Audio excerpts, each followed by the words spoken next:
காலை வாரிய பாஜக, கை கொடுத்த திமுக, எம்பி ஆகும் ஓபிஎஸ் மகன். கடும் அதிர்ச்சியில் பாஜகவினர்.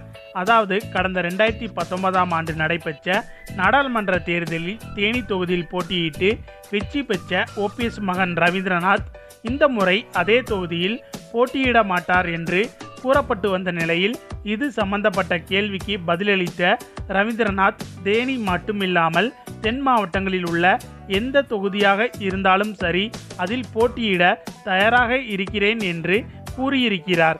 இந்த நிலையில் இன்னும் ஓரிரு நாட்களில் பாஜக கூட்டணியில் ஓபிஎஸ் மற்றும் டிடிவி தினகரன் இணைவது குறித்து முடிவு எடுக்கப்படும் என்றும், நாடாளுமன்ற தேர்தலில் பாஜக கூட்டணியில் ஓபிஎஸ் மற்றும் டிடிவி தினகரன் இணைவது உறுதி என்று தெரிவித்து இருந்தார். ஆனால் அதே நேரத்தில் பாஜக கூட்டணியில் தாமரை சின்னத்தில் போட்டியிட வேண்டும் என்று பாஜக கூறி வருவதாக சொல்லப்படும் தகவல்கள் வதந்தி என்றும், சின்னம் குறித்து இனிமேல்தான் நாங்கள் முடிவு எடுக்க வேண்டும் என்றும் ரவீந்திரநாத் தெரிவித்து இருந்தார்.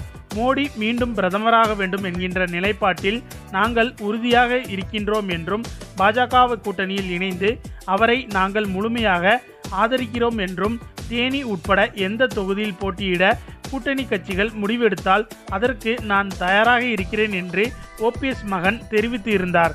இந்த நிலையில் பாஜக மற்றும் ஓபிஎஸ் அணிகளுக்கு இடையே சுமூகமான உறவு போய்கொண்டு இருக்கிறது என்ற நிலையில் சற்று முன் வெளியான தகவல் தமிழக அரசியலில் பரபரப்பை ஏற்படுத்தியுள்ளது.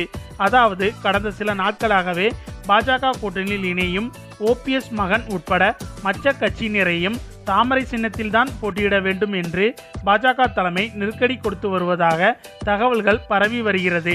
அதாவது பாஜக தலைமை தமிழகத்தில் பாஜகவை வளர்க்க வேண்டும் என்ற குறிக்கோளுடன் கூட்டணி கட்சியினரை தாமரை சின்னத்தில்தான் போட்டியிட வேண்டும் என வற்புறுத்தி வருவதாக தெரிய வந்துள்ளது. இந்த நிலையில் இரட்டை இலை சின்னத்தில் போட்டியிட வேண்டும் என்று மிகவும் ஆவலோடு இருந்த ஓபிஎஸ் மகனுக்கு பாஜக எந்த உதவியும் செய்யவில்லை. மாறாக தாமரை சின்னத்தில் போட்டியிட அவரை வலியுறுத்தி வந்தது. ஆனால் தாமரை சின்னத்தில் போட்டியிட்டால் எங்கே தோற்று விடுவோமோ என்ற எண்ணம் ஓபிஎஸ் மகனுக்கு உள்ளுக்குள் ஏற்பட்டு இருப்பதாக சொல்லப்பட்டது. இந்த நிலையில்தான் திமுகவில் இணைந்து போட்டியிடலாம் என்று ஓபிஎஸ் மகன் முடிவெடுத்து திமுக தலைவர் ஸ்டாலின் அவர்களை தொடர்பு கொண்டுள்ளார். அதற்கு மு.க. ஸ்டாலின் அவர்களும் ஏதாவது ஒரு தொகுதியை கொடுக்க வாய்ப்பு இருந்தால் நிச்சயம் தேர்தலில் போட்டியிட வாய்ப்பு கொடுக்கப்படும் என்று உறுதியளித்துள்ளதாக தகவல் வெளிவந்துள்ளது. ஓகே ஃப்ரெண்ட்ஸ், இதை பற்றிய உங்களுடைய கருத்துக்களையும் மறக்காம கமெண்ட்ல சொல்லுங்க. மேலும் இந்த வீடியோ பிடிச்சிருந்தா லைக் அண்ட் ஷேர் பண்ணுங்க, நம்ம சேனல் சப்ஸ்கிரைப் பண்ணுங்க, கூடவே பெல் பட்டனை கிளிக் பண்ணுங்க. தேங்க்ஸ் ஃபார் வாட்சிங்.